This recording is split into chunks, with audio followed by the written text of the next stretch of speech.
Olá, meus amores do 8º ano, tudo bem? Espero que estejam se cuidando, espero que vocês estejam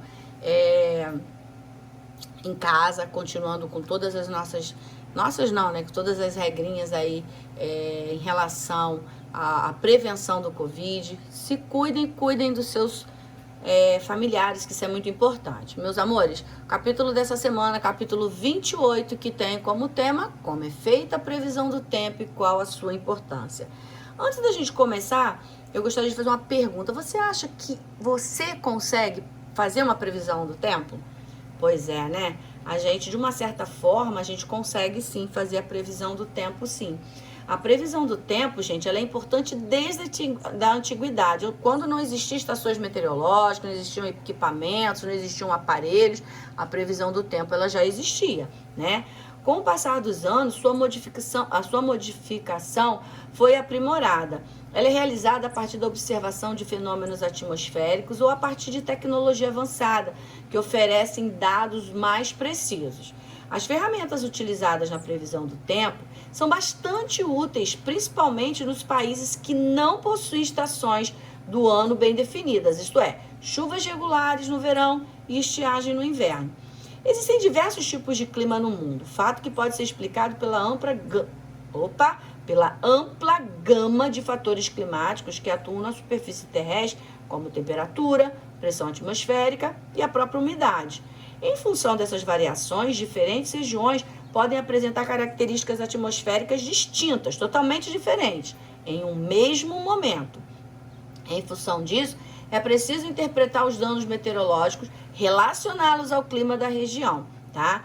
Então, qual é a importância da previsão do tempo? Envolve questões econômicas, pois auxiliam na agricultura, na decisão da escolha do plantio, da colheita, na previsão de secas, por exemplo, né? Além disso, existem questões de saneamento e infraestrutura envolvidas com a preocupação com o alagamento, o desabamento de estruturas em áreas de riscos e também questões do cotidiano, como decidir o uso de roupas, se uma viagem deve ser feita. A meteorologia, gente, é a área que estuda os fenômenos que ocorrem na atmosfera terrestre.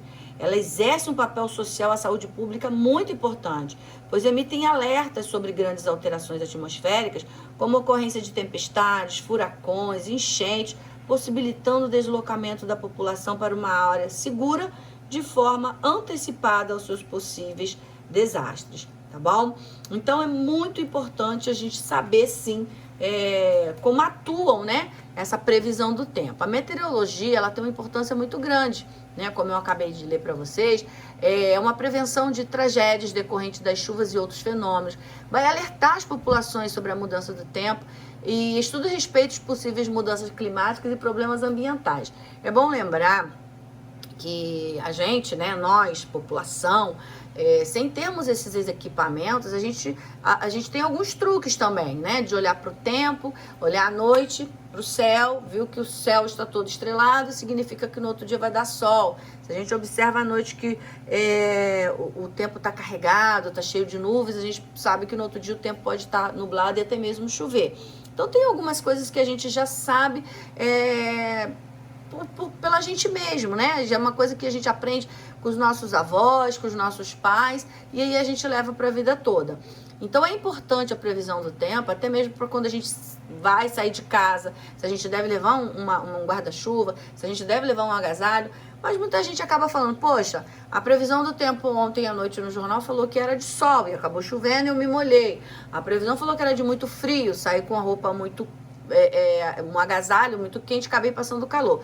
Então, como o próprio nome diz, gente, ó, previsão, ou seja, uma visão antecipada do que poderá acontecer, porque o tempo ele pode mudar, né? As previsões é um alerta pra gente, mas isso não significa que vai acontecer aquilo realmente que foi colocado lá nos jornais, na televisão, né?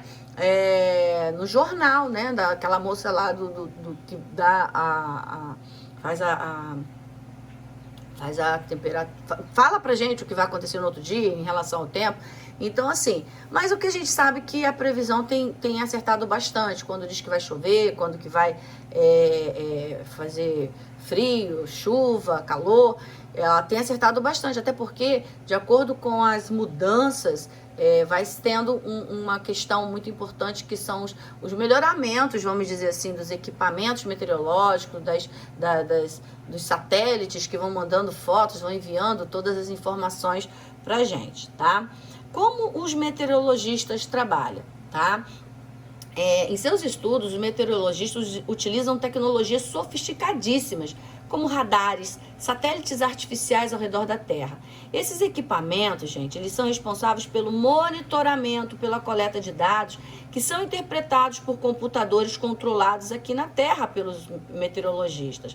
Ao observar a movimentação de massa de ar, é possível prever os dias com chuva ou com sol e ainda mensurar a quantidade de chuva ou a intensidade de calor, além de prever outras variações como mudanças de pressão, fenômenos atmosféricos como o próprio furacão.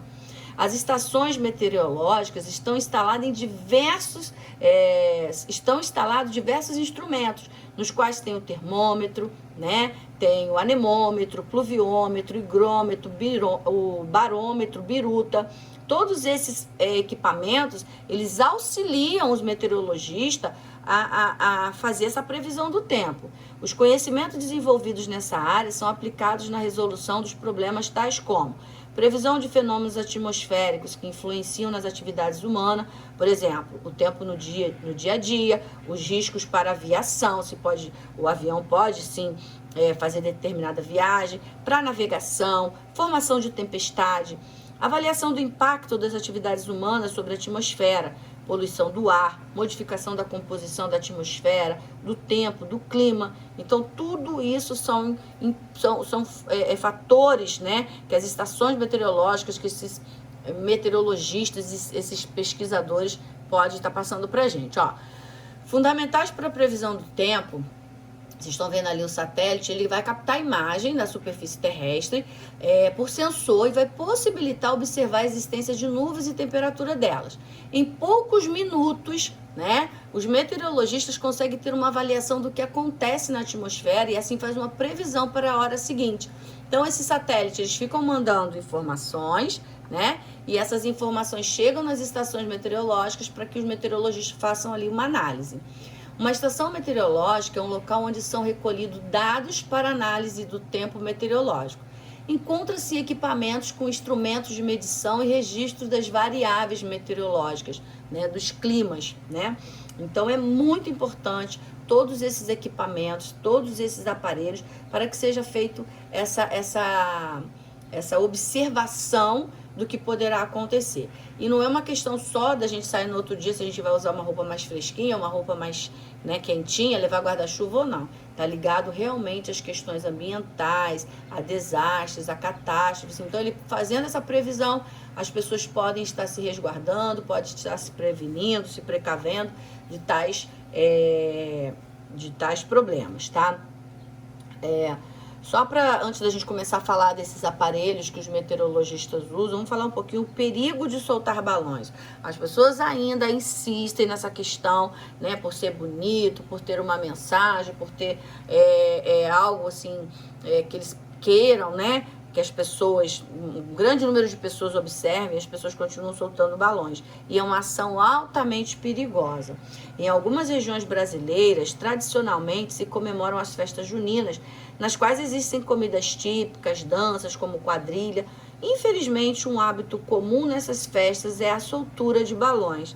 Esses balões sobem em razão do aquecimento do ar contido em seu interior, promovido pela queima de algum combustível, como a parafina e o querosene. Contudo, eles podem pegar fogo, cair em florestas, olha só, né? Estações de distribuição de energia ou em residências e indústrias, causando prejuízos financeiros, ecológicos e podendo levar à morte de pessoas e outros seres vivos. A legislação ambiental, gente, só para lembrar, para saber, brasileira, proíbe a confecção, a venda e a soltura desses artefatos. Sendo assim, nunca solte balões. É muito importante que as pessoas tenham ideia de que os balões que as pessoas soltam, né, eles podem cair numa floresta, colocar em risco animais, as vegetações. Então é importante ter essa consciência, né? Sem contar também que os baloeiros, eles acabam indo buscar, dependendo do balão, eles acabam entrando em locais que não pode ser de acesso à população, eles acabam entrando, eles passam, né, nas estradas igual como loucos atrás desses balões e colocando a vida deles e a vida de outras pessoas em risco para poder resgatar esses balões. E é extremamente proibido, essa legislação ambiental, ela proíbe, porque isso pode cair em locais, não só nas estações meteorológicas, atrapalhando todo o trabalho, né, desses pesquisadores, como também em locais onde tenham combustíveis, na floresta, e causar grandes prejuízos às pessoas. Bom, gente, sabendo que é proibido soltar balões, não soltem balões, ok?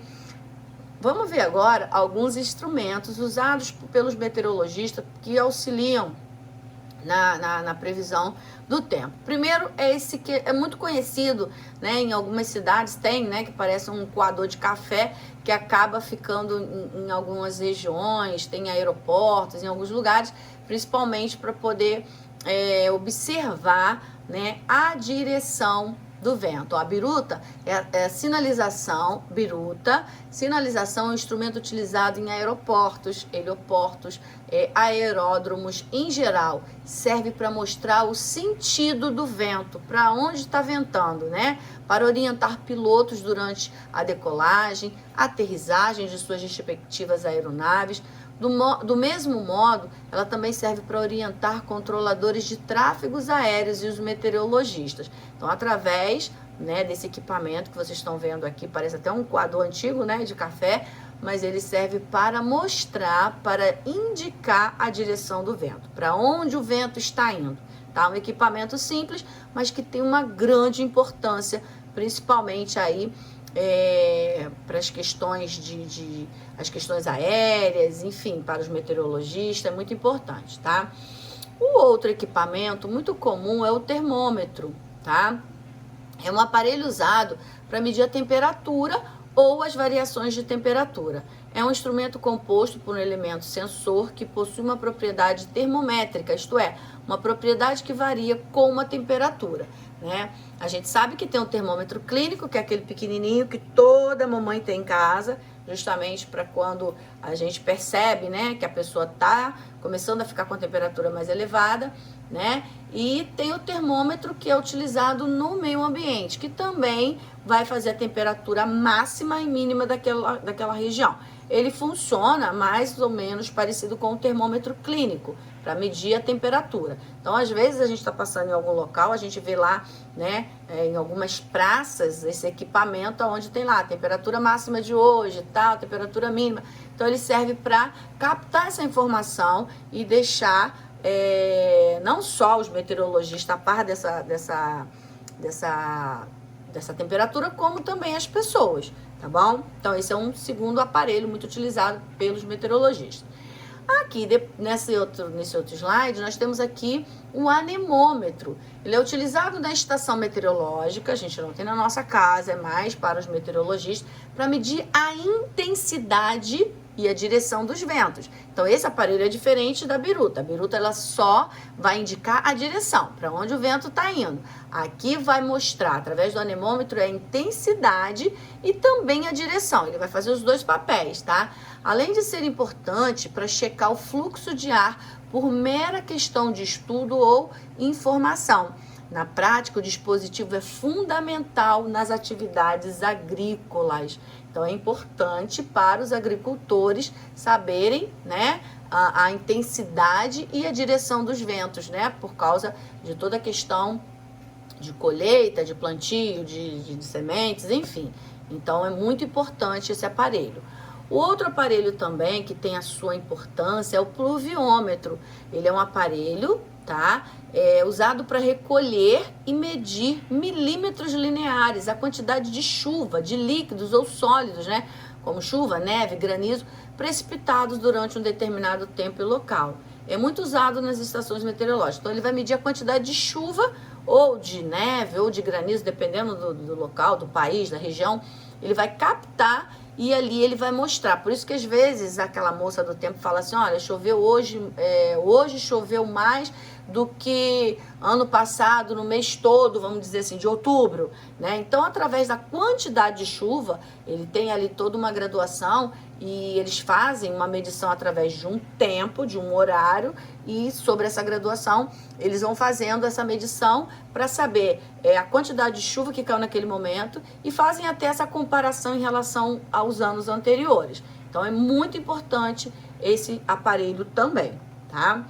O outro aparelho, também chamado de higrômetro ou higrômetro, é um instrumento que serve para medir a umidade presente nos gases, mais especificamente na Terra. Ele é importante para saber a umidade, né, do ar. Então, quando a gente fala que o tempo está seco, que tem muita umidade, enfim, é esse aparelho que vai captar, vai registrar e vai passar essa informação para os meteorologistas que vai informar isso para gente, tá bom?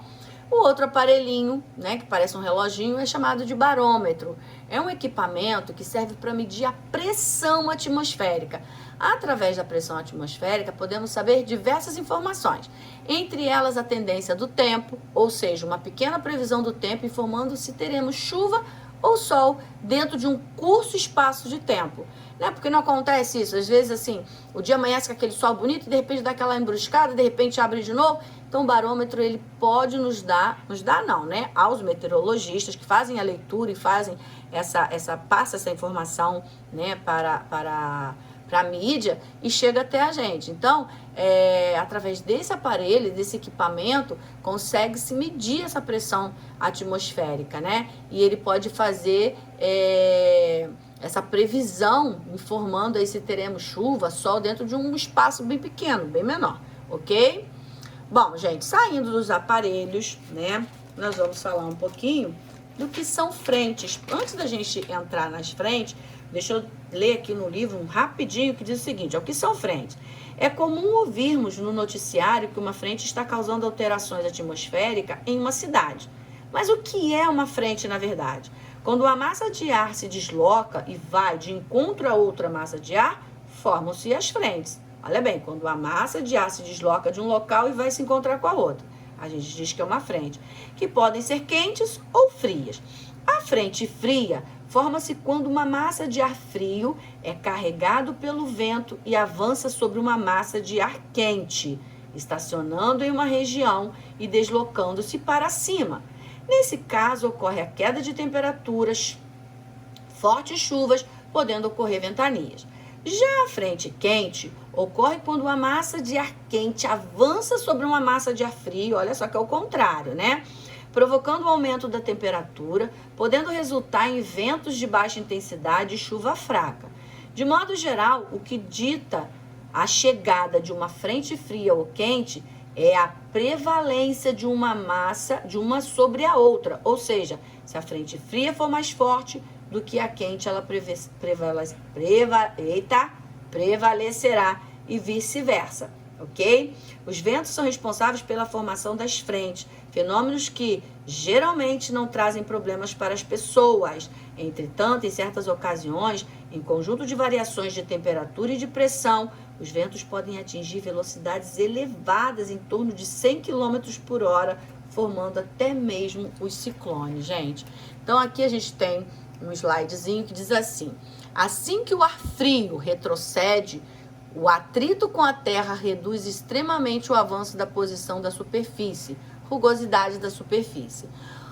O limite separando as massas de ar requer uma inclinação muito gradual. A inclinação média de uma frente quente é somente de 1 por 200, ou seja, 200 quilômetros. Na horizontal equivale a 1 quilômetros médios na vertical, tá? Essa é a frente quente, como eu já falei. E aqui a gente vê a frente fria. Frente fria, a borda dianteira de uma massa de ar fria em movimento ou estacionária. Em geral, a massa de ar frio representada na atmosfera como domo do ar frio sobre a superfície. Então, a gente está vendo aqui, ó, o ar quente descendo, né, fazendo esse movimento, e o ar frio avançando. Então, basicamente, como, né, eu já falei para vocês, as frentes, elas são formadas através quando uma massa de ar se desloca e vai de encontro à outra. Essa massa de ar quente e fria, elas vão depender de onde ela está se deslocando e para onde ela está indo, tá bom? Meus amores, só para finalizar, falar um pouquinho aqui dos ciclones, são tempestades tropicais que recebem nomes distintos em diferentes locais. Por isso também podem ser chamados de tufões ou furacões. Elas formam-se acima das águas tropicais dos oceanos em condições específicas, com baixa pressão atmosférica e temperatura oceânica acima de 26 graus e pode alcançar um diâmetro de centenas de quilômetros. A sua força, né, tanto de ciclone, enfim, de acordo que recebe o nome, ela é devastadora, podendo derrubar construções, destruir vegetação e causar mortes. Os ciclones são diferentes tornados que representam o menor tamanho de diâmetro. Então, isso aí pode acontecer devido a esses deslocamentos de frentes aí, tá bom? Meus queridos, espero que vocês tenham entendido. Peço mais uma vez, né, façam a leitura do capítulo, sublinhe aquilo que você achar mais importante, faça suas anotações das suas dúvidas, que na próxima aula a gente vai estar tirando as dúvidas de vocês, tá bom? Um grande beijo, fiquem com Deus, uma excelente semana e continue se cuidando e lembrando, fique em casa. Beijo pra vocês, gente.